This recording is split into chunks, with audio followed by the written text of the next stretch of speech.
When I start to think about play, there has to be kind of a purpose behind it, right?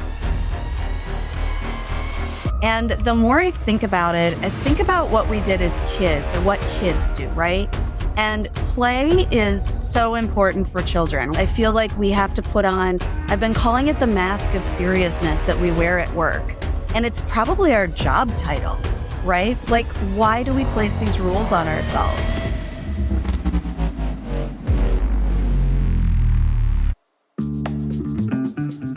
From the city of Peaky Blinders, Birmingham, England, I would like to introduce you to Paddy Danda. As the world becomes more automated and the robots take over, it's imperative that we build the right human skills for the future. So pull up a chair, grab a samosa or two, and make yourself very uncomfortable. Hey Jen, could you tell us what superpower you'd like to bring to this particular episode? Oh, I don't know. I have a lot of superpowers. And I've been thinking about this and I've been trading off that one of my personal superpowers is this passion for creativity and innovation, that we need to bring that into our world of work a little bit more. But I'm also really involved right now in thinking about play at work and games at work and how we use games and gamification and that kind of like play in a corporate setting that's not just about competition. So I don't know. Can I have a couple of superpowers? Is that not allowed? I'm loving all of those. And because it's you, Jen, I'm going to let you off. You can bring more than one superpower. So we'll go with that. Fantastic. Yeah. So Jen, for anyone that doesn't know you, could you give us a quick intro? So I am known in a lot of the business analysis world as the out-of-the-box BA, which is really because I've been bringing that creative problem solving and innovation kind of mindset and those tactics, those techniques into our world as business analysts, product management, product people, project people, that kind of space. I've been doing BA work for 20 years. I started when I was 5, just for the record. Is what I always say. It's been well over 20 years. I'm almost to the point of having to roll into the saying 25. So it's been a while. I've been around for a bunch. I've seen a lot and done a lot. And so I've been working in this field for that long, not what I planned to be in. Like many people, I went completely different direction from my university days. And now I am the Chief Creativity Officer and a co-founder of the Uncommon League, and we're a training and coaching company. And I've also been branching out a little bit and doing some more of I'm doing more speaking, coaching, training in that creativity, innovation, and play space as well. So that's a little bit with the Uncommon League, a little bit by myself, but we're bringing it all together. Oh, I love that. And I've been in your workshops and you are a master facilitator. We had so much fun. I remember when we were at one of the America conferences, the Building Business Capability Conference. And I'll never forget your hat that you have. You have this hat with a big light bulb, and the light bulb actually works as well. Oh, you've got it there right behind you. Behind me. It's behind me. The light bulb's not on, but it's right there. Those ribbons that you could barely see. Absolutely. It wasn't you that I scolded. I don't think so. I remember that workshop very vividly. It was a great workshop. We had a lot of fun in that. It's an innovation workshop. It's one of my favorite workshops to facilitate because I break people a little. I always feel like I break people's brains a little bit because that's I have a soapbox about brainstorming. And the whole what we do for brainstorming in the corporate world, and especially if you're an analyst, a product person, if you're in the IT space and you get that meeting invite that says, we're going to brainstorm, I think most people go, ugh, which is awful because brainstorming is supposed to be fun and there's a purpose behind it. But I feel like as adults, we've forgotten how to brainstorm, what the rules are. Or because we're in the work world, we think we have to do our work like things and we have to be serious and we can only think of ideas that make sense and are going to give us a good ROI and are going to be implementable. And no, that's not what brainstorming is all about. And so I break that down and break the mold a little bit and bring us back to being kids a little bit. And I love that. It's one of my favorite workshops. So I'm glad you got to experience that and you enjoyed it. I think I yelled at Grant, your friend Grant. I'm sorry, very sorry. Yeah, because I don't remember getting yelled at, so it must have been Grant. And I just remember we took a selfie at the end, and I've got your hat on, and that's a picture that I carry with pride. So brilliant. And so, if we talk about this superpower you talked about, bringing fun into the corporate world, tell me more about that. What does that mean? I know it's obvious, but in a practical sense, does that mean we turn up at work and we all start just playing games? There has to be a purpose behind it, right? When I start to think about play at work and corporate play and that kind of thing, that's what I've been noodling on for quite a while here. And the more I think about it, I think about what we did as kids or what kids do, right? And play is so important for children. We think, and if you have kids, if you've seen a kid, if you remember when you were a kid, you'd go to the playground. And yes, you might be there with your friends or your family and you'd be playing your own little games, or maybe you're traveling and your parents stop to let you run around at a rest area, or, oh, there's a play place, or can I go run play over there? Absolutely. And you start running around and all of a sudden you've created a world and you're playing some game, maybe with kids you just met 5 minutes ago, and you've decided to play Knights and Dragons, but there's also a robot, and you're playing keep away from the robot and the dragon's good. And like all of this, that creates a team. It creates rules. It creates boundaries. It helps you to explore. Like, this is how we are adults as well. And we do these things as adults, but we don't exercise the freedom or allow ourselves the freedom and getting us away from those limitations when we're adults. I feel like we have to put on, I've been calling it the mask of seriousness that we wear at work. And it's probably our job title, right? There are times when I'm teaching techniques that are a little bit more fun or a little bit more playful or a little bit more like, the whole idea is to get to divergent thinking and to generate ideas and new approaches. And if we come in with this, oh, I must be serious, or people say, well, yeah, but what if my boss is in the room? And I'm like, then your boss is in the room, which is really easy for me to say because I've embraced this. And I'm also at this point in my career, more of a consultant type person who I'm in there because I'm going to do something different. I'm going to do something, maybe it's a little weird, maybe it's a little odd, but I'm going to push you into some other space. And then we're going to bring it back together and realize that let's figure out how we apply this and come up with the cool stuff. And that's where, like, why do we place these rules on ourselves? And it's because we are serious adults doing serious things, and we have budgets and we have timelines. But for a minute, like, take those away. And what would we do? Right? I always say more of our waking hours are spent at work than they are spent at home. If you think about your 24-hour workday, right? Or 24 and not 24-hour workday. Please don't work for 24 hours. I was going to say, that's a lot of hours. 24-hour day, right? If you have 8+ hours that you're asleep, right? Figure that out. And then start realizing, take your commute out, depending on if you're just going to a work from home office or you're commuting somewhere. And the amount of time that you're at work, how much time are you at home versus how much time you're at work? And that whole work-life balance thing, it, like, don't get me started on that. I don't think it's real, because we do have to just be able to leave work at work. But I think we also need to enjoy work, which means enjoying the people we work with, the things that we're working on, and our approaches, right? I always find it really funny when people say, oh, it's Friday, I can't wait for the weekend. And it's almost like, so you only live for 2 days a week. And going back to your point, that's probably because the other 5 days were miserable because everyone was just so serious at work. And now we can be ourselves and we can be a lot more informal.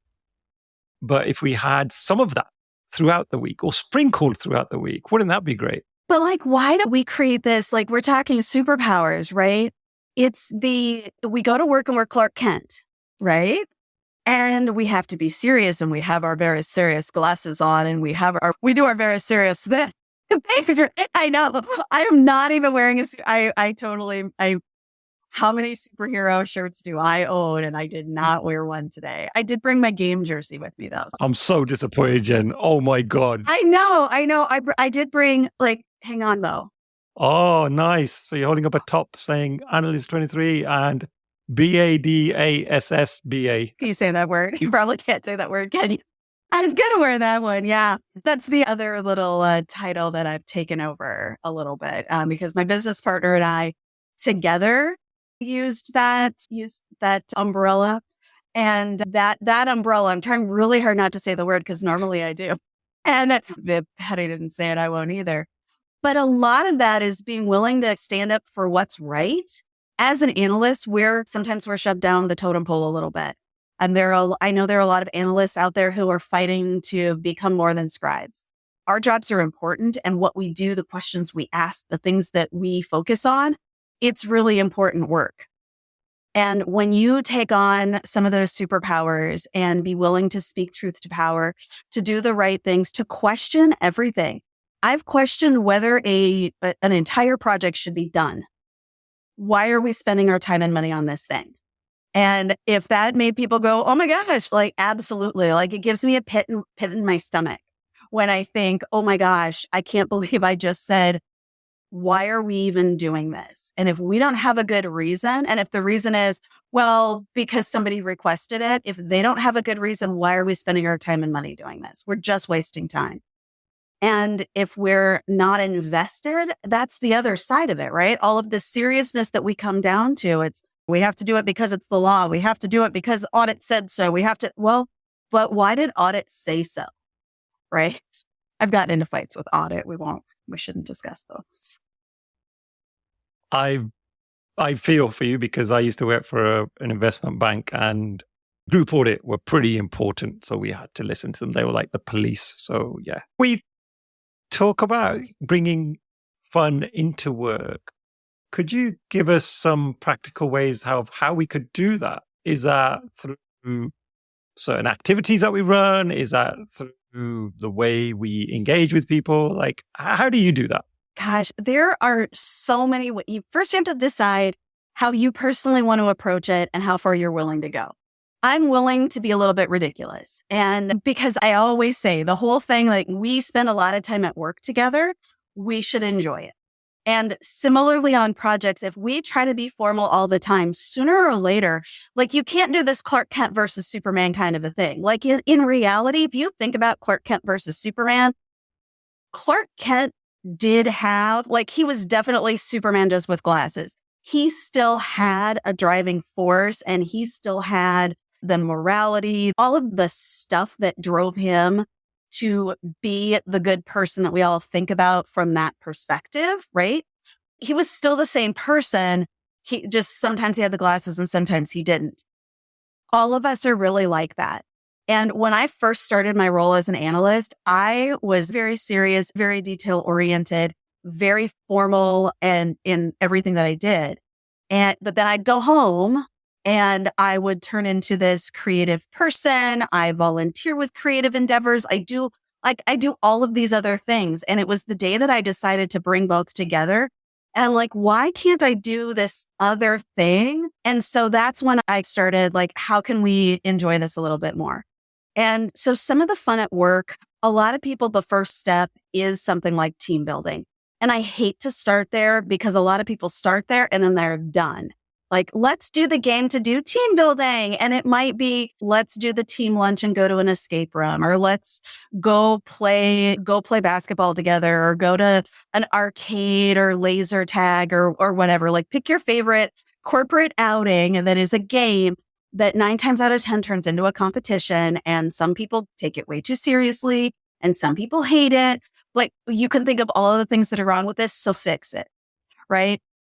And the team stuff, don't wait till the end of a project or of an initiative or whatever to do some of those get to know you kinds of activities, right? So the team building side is really important because once you realize that everybody you work with is, I always say, a 360-degree person, right? I do craft stuff. I have arts that I get into. I volunteer with a creative problem solving competition. I do all of these other things. I'm not just an analyst. I'm not just a trainer, right? Nobody is just a whatever their job title is. So there's that aspect. When it comes to the true world of work, we have to be ready to use play or fun or something different for reasons. We have to decide what those reasons are. Are you trying to jolt people out of their regular way of thinking? Right? If you think about going into a elicitation from an analyst perspective, right? Or even product folks, you get a bunch of stakeholders, you get a bunch of your customers in the room. And if your gut reaction is, we're going to do an interview or we're going to do a focus group, most of the people that are in there that you're talking to are sitting back and they're ready to talk to you, right? But you are engaged and you're ready and you're thinking about, how can I have this conversation and what am I trying to get to? Like, you need a goal.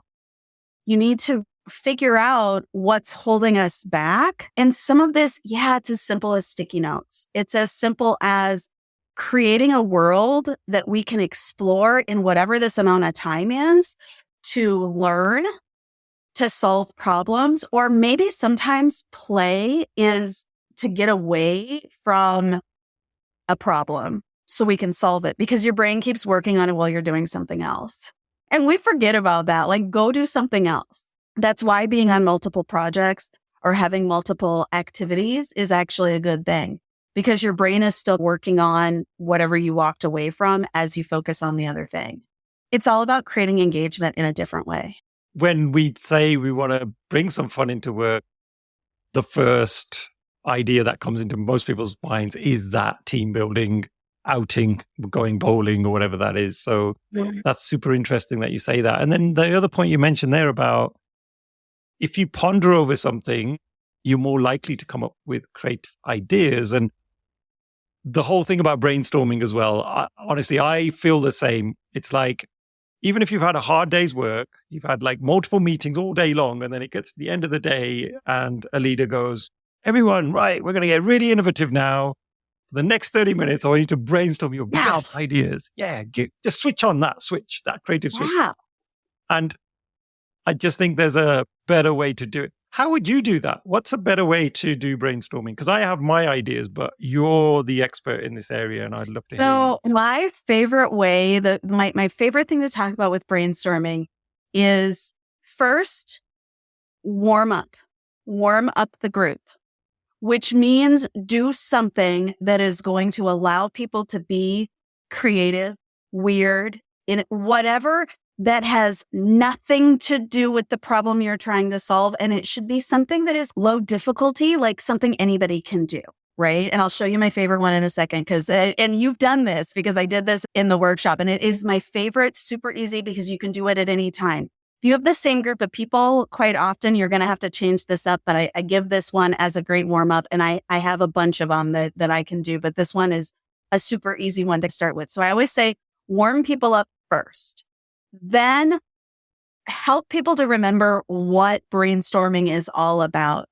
If you're going to do a big verbal, like a more traditional style brainstorm where people talk, it's the problem that adults have is saying, but that won't work because of, like, we can't help ourselves, or somebody in the room can't help themselves.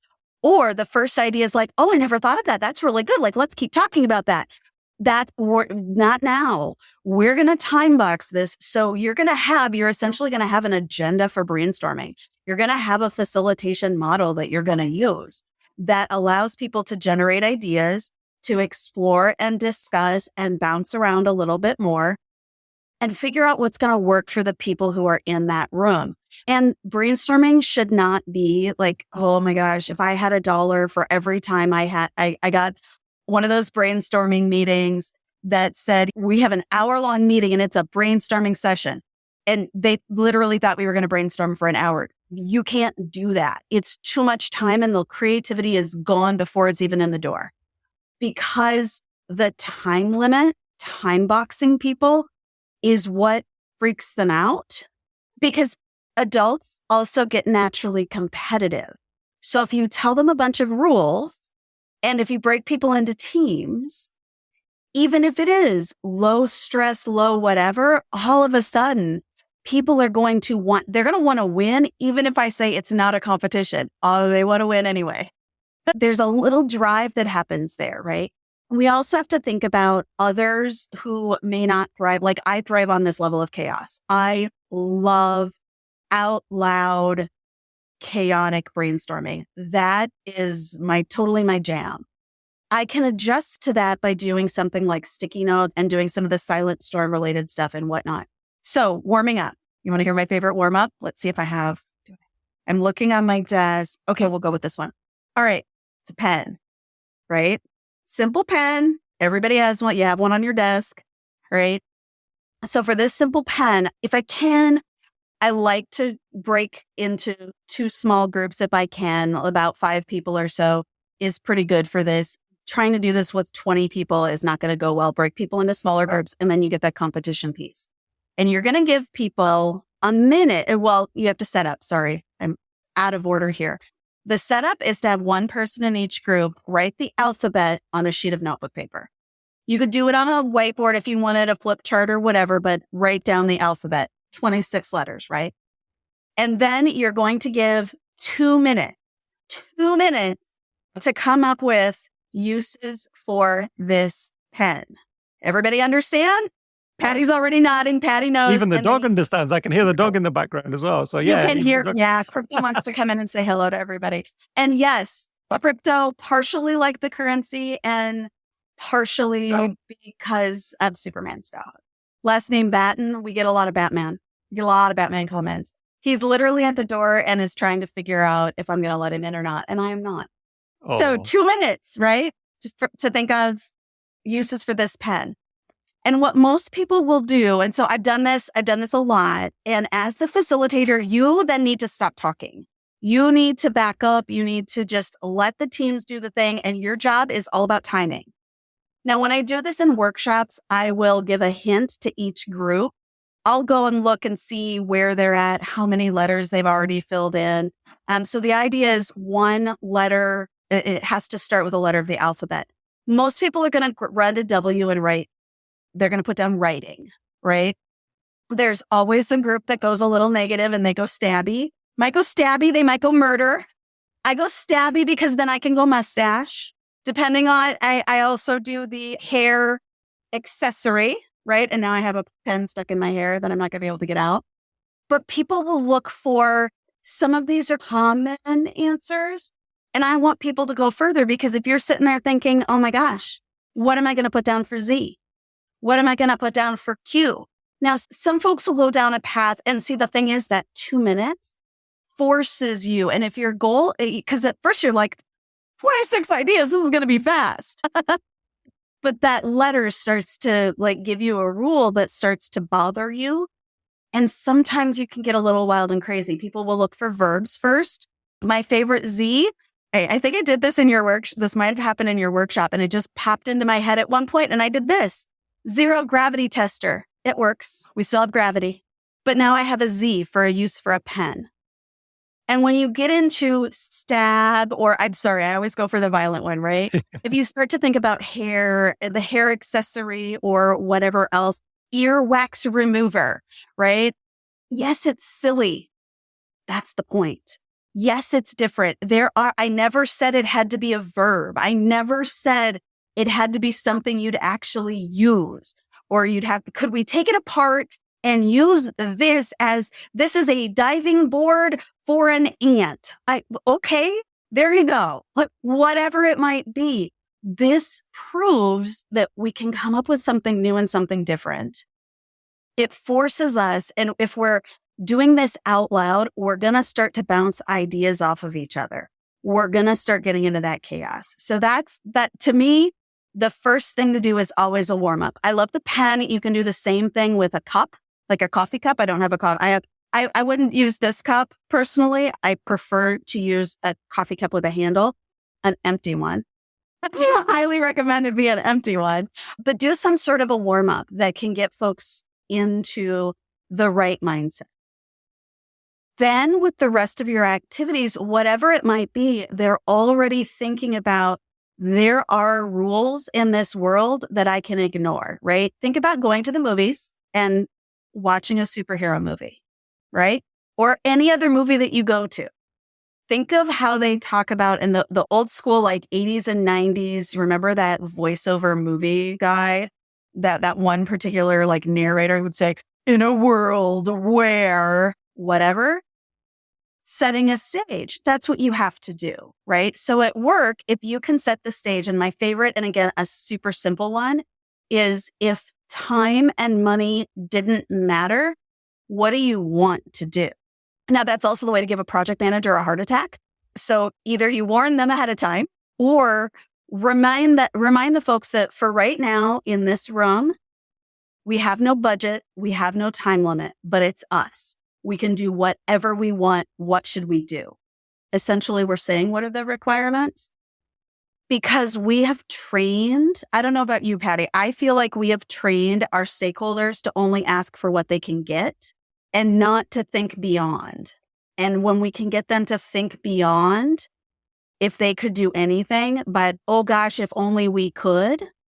If we know that, we can start working towards that ultimate goal, which is part of what Agile is supposed to do for us. But I don't know that it always does, because oftentimes we do fake out Agile where we do it, or we're doing Agile because we're sprinting, but we're still not saying, here's the big thing that we want, and we're going to just chip away and make it happen. We do something a little bit different. Does that make sense? No, 100%. And it reminded me of Wisdom of Crowds, the book, because often as business analysts or maybe even product managers, we rely on SMEs, the subject matter experts, to come in and tell us all their wisdom about this area, because that person has worked in that field for years and years. Since they were born, they only ever want to be the stakeholder that works in group audit, and they know everything about group audit. And so they come in the room and they are so blinded because all they know is the thing that they've experienced, but they've never known what else is possible. And that's where, if you have those other people who are in the room that have no idea about group audit and ask this really silly questions and go, well, do you really need that? Could we do it like that other thing, right? And that's where there are techniques. There are techniques in the BABOK, benchmarking and market analysis. Benchmarking is looking at potentially outside of your own industry, outside of your own company. I'm not saying copy your competitors, but sometimes you do have to keep up with your competitors. But if you realize that if you're doing some sort of a retail, if there's a cart and there's a checkout process, and you start to realize, if you start to understand that, oh my gosh, we have like how many abandoned carts are out there. And I know this was a big thing years ago because it would happen. Like they would do a bunch of shopping and they would put stuff in their cart, but they wouldn't finally click that checkout button. Why were they not clicking the checkout button? Is it because psychologically it's fun to say, I want all this stuff? And then you realize, oh my gosh, this is really expensive and I can't afford it. That's different than, well, maybe I can find it cheaper somewhere else, or why am I abandoning the carts? Or is there a problem with your process? I went through a cart process once that got me so mad. It's been probably 6 or 7 years. I'm not going to tell you the story because it's a long story, but there is a particular website that I would love to buy from, but I could not check out. And it was one of those, it was almost like a Black Friday kind of a sale. It wasn't quite that bad, but it was a drop of really specific merchandise for a fandom. And I was so excited. I always use this when I talk about journey mapping. I was so excited. I was elated. I was up early. I was ready to like battle to get this thing that I wanted. And then it said, the website's a little bit overrun right now. Hang on a minute. And I was like, this is what I expect from this company. This is fantastic. I got in, I got the item. It says, when we get a couple of people through, we'll let you in when your time comes. You're in line, essentially. Awesome. I kept attempting to check out for over 2 hours. I found bugs in their system that I told them about. Several of us, there were a bunch of people on Twitter saying, did you know that it did this? And I think it was unintended consequences and stuff like that, right? But the thing is, if you want to fix your checkout process, find the very best checkout process in the world. Doesn't matter who has it. Doesn't matter if you're a grocery store and you think the best checkout process in the world is a clothing retailer. Steal their process. Make it your own. That's what elicitation's about. What works well for other people? Why are we only looking at restaurant processes? Why are we only looking at whatever it might be? Is there something else we can learn from somewhere else and bring it in here? And that's the way we should approach our jobs in general. That's why I talk about play so much, because there are things that we can do to break out of our regular mold. That's why Lego Serious Play is a thing. People are like, oh, we get to play with Lego. Yes, but we're going to focus. And it's not just we're going to grab a Lego kit from the store, any store, and start putting it together. We're going to make each of those bricks mean something. You get to decide what it means. And if you decide that yellow brick is sunshine and happiness, I believe you, because that's what you're telling me it means. And that yellow clear brick is a brain. It's now a brain. Great. And the kit I made the other day, it was just a light or whatever it was. That's fine. It's all about the metaphor. So we have to, there's a lot of giving permission here and being able to buy into it, right? Everybody being willing to, it goes back to the movie theater. When we walk into a movie theater and the lights go down, and now we're in the Star Wars universe, or I always pick on superhero movies or pick on some other movie. I tend to talk about, like, we watch a lot of science-y stuff here. Not Barbie then. Oh, well, with Barbie, Barbie goes in a different direction. But if you think about, so my husband and I went to a movie ages ago that was one of those like Journey to the Center of the Earth kind of things. I can't even remember which one. And my husband was so mad because the science of, they had to dig down to the core of the earth for something. I think it was impact or something. I can't remember. But the science was wrong, right? And so in superhero stuff as well, there's a lot of wrong science. That science doesn't work like it does. I love time travel stuff. Time travel, I get so excited about time travel movies. And my husband, every once in a while, he'll be like, you do know that I'm like, time travel is real right now. And I am in this universe where, yes, 88 miles an hour is going to get me to go back in time. That's all that matters to me. I don't think if we go over 88 miles an hour, whether or not we have a flux capacitor is really going to get us to time travel. But I'm willing to set aside science. I'm willing to break the rules of physics, at least in the idea phase. This is why, like, Disney and like the Disney Imagineering concept it's a great process. The Disney Imagineering process, they talk about dreamer, realist, and critic, right? The thing is, everybody needs to dream together, right? That's the idea generation. Think of anything that could be possible. What will help us to make this experience the best experience, like for whatever goal. And like, I haven't been to the new Guardians of the Galaxy ride, but what will make this ride seem like you are with the Guardians of the Galaxy and you are like, well, we're going to need music and we're going to need scent and sound and all of these other things, right? Dream first. Realist is how do we make it happen, right? How do we make this a reality? Think about what is possible. So maybe we can't actually launch people into space. Okay, that's probably not going to be possible. Critic is last because critic is where you start to poke holes into some of these ideas. And that's where Disney has made and the Imagineering engineer, like there are so many books out there and documentaries about the amazing things that they've done. And we can point to Disney for a lot of really awesome, cool things because they realized that if it didn't work or if there was something that didn't exist that they wanted to do, well, then let's build it. Let's figure out how to make it work. Why don't we all do that? Granted, Disney gives us time, gives us they have the time to do this. They have a bigger budget than a lot of us get. They have that corporate culture. And I think that's the big thing that we have to think about is how can we help everyone to realize it's not just Jen being a goofball. There's still a purpose here. I can be a goofball. I'm okay with that. But we still have to go to let's make this a reality as well. And Jen, it's quite interesting because I think a lot of organizations hide behind the fact that these bigger players have bigger budgets. But actually, if you think about it, you can be the biggest company in the world, But often an idea starts with a small group of people. It's not like companies go, right, we're making X million dollars a year and we're going to give your whole team $1 million to do research and development. Often what happens is they go, right, come to us with a business case that this idea is going to fly. And so you've got to be creative with a shoestring budget. And then if it has legs, you can then obviously spend the big bucks on it. And sometimes it is. It's just realizing what could we fix, right? And a lot of times we start with projects or we start with initiatives in the IT world or anything else. A lot of times we start with, here's what I have and I want to make it better. And that's great. That is definitely a problem-solving style, is to make incremental changes. If that's your strength, if that's your comfort zone, like that's literally a style of creative problem solving.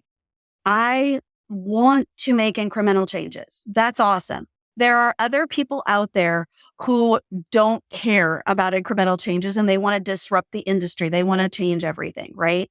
If you look at, and whether you love Tesla and Elon Musk or not, look at how he approached building an electric vehicle.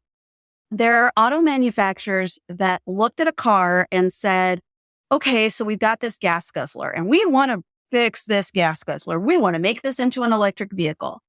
And they looked at what they could change, take away, swap out, et cetera, because they started with a thing that they knew. Tesla said, so if we're going to build an electric vehicle, what do we need? And it wasn't just about, well, first we're going to need some tires. It's not an engine, it's a motor. It's right there. There are some things like if we're going to build a way to do something, we just have to figure out what is necessary and what is not. But if you're living in a world where you think everything is necessary or there are rules around it, you got to be willing to start with that little nugget of, gee, I wish I could, right? Because that's where every amazing invention came from. And the more you dig into any kind of a problem, I bet you can find somebody who's solving it in a different way or they're thinking about it in a different way. And you just need to figure out what the reality is. You don't have to wave your magic wand and to bing, we have an electric vehicle. It's going to take time. It's going to take money. You just have to figure out how you want to get there. And is incremental changes going to do that? Or how can we make that work? I don't know. There's a lot to talk about with that whole process as well, but there you go. And I think we probably need another episode because there's so much we could be talking about, Jen, and with fast approaching time. I do want to ask you one of my favorite questions though before we finish up, which is, if I could give you any superpower in the world, just for 24 hours to abolish something in the world of work, what would that be? And I'm super excited to hear your answer because I know you're going to come up with something crazy, which in a good way. And I started thinking about that, like, what would I get rid of? And I think, see, the thing is, the 24-hour piece would limit us a little bit, but I want to get rid of some of that corporate culture that makes us afraid, right? Crypto wants to come in and help. He wants to make sure that things are going okay. And sorry, the dog, folks. He's a sweetie. I'll send you a picture of him later. You can add it to the episode. With Crypto trying to type is usually fun. He sometimes hops up on my chat with me. But if I could get rid of something, the limitations that we have put on ourselves that don't need to be there, right? I think there are plenty of limitations that are important because some of it is just about being a good human and working in the world and respect for others, like all of that stuff. Yes, absolutely. But when we limit ourselves, or if we are given the time to do the good things, let's give ourselves also the time to see what happened. We can't grow an entire field of crops overnight. So therefore, we can't make some of these changes in a day. But often we'll see, like, let's try this process change. And then before we can even see the actual, like, let's see that come to fruition before we say, oh, well, it looks like that didn't work. Well, wait, the projects we were doing that on haven't implemented yet. So how do you know it didn't work? Right? That makes me crazy. So I would love to get rid of limitations. Fantastic.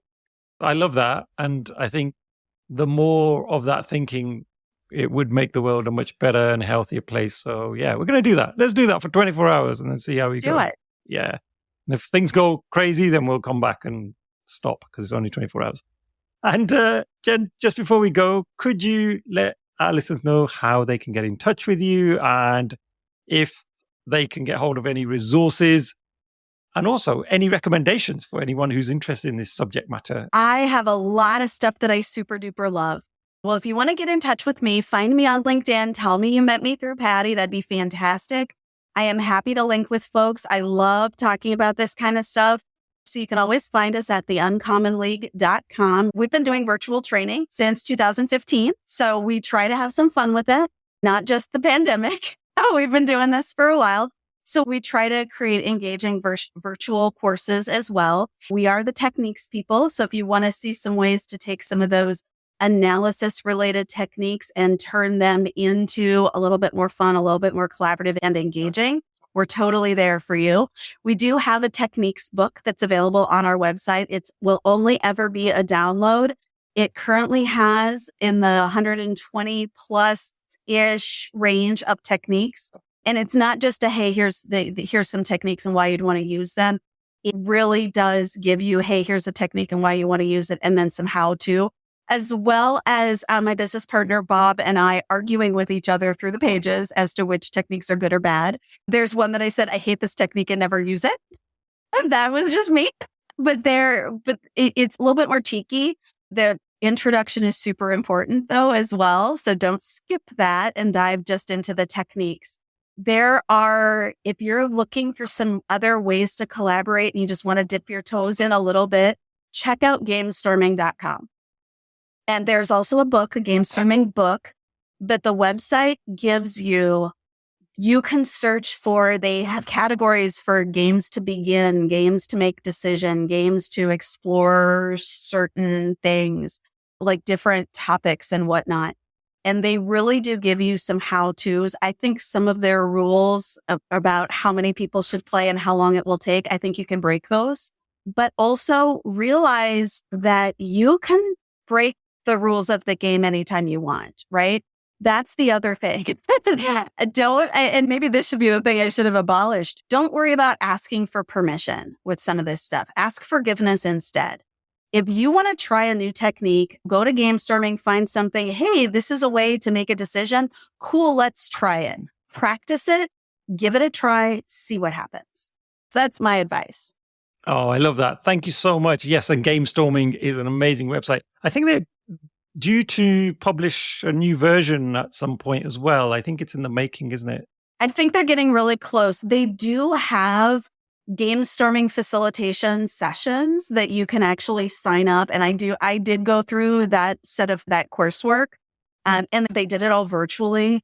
And understanding where some of the power of those games are, it's not just in a single game necessarily, but there is something to be said for understanding how to sequence games and to do something and use that output as input to something else. I always call that that's advanced gaming. Like if you need to start with tic-tac-toe, that's okay. Don't go for global thermonuclear war right away.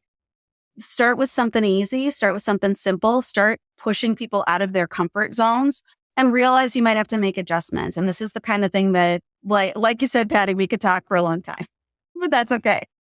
Well, I think you might be coming to London towards the end of the year. So hopefully, if you're down, we can catch up then face to face and maybe even record another episode. But it'll be so good to see you again. And can't wait to wear that hat as well, if you bring that along. I will. I'll make sure. I didn't know you were going to talk about it. I would have made sure it was ready and everything. Sorry about that. Oh, no, you're welcome. So thank you so much, Jen. I really want to thank you for your time today. I've had loads of fun. I'm sure that comes across as well in terms of the episode. I'm sure people at home are listening and thinking, these are two wacky people, but you know what? We mean well. And that's the main thing here. So hopefully someone learned something. Exactly. We want to do good things and let your personality show. Do it. Enjoy work. There we go. And you'll definitely have to send me a picture of the dog as well. And I'll include it. I will. In the notes. It's the end of another episode. Thank you so much for listening. Please do connect with me via LinkedIn and drop me a message and let me know your favorite takeaways from the episode. Also, don't forget to subscribe to the Superpower School newsletter so that you can be notified of all future episodes. Simply visit the website www.superpowers.school. Thank you once again.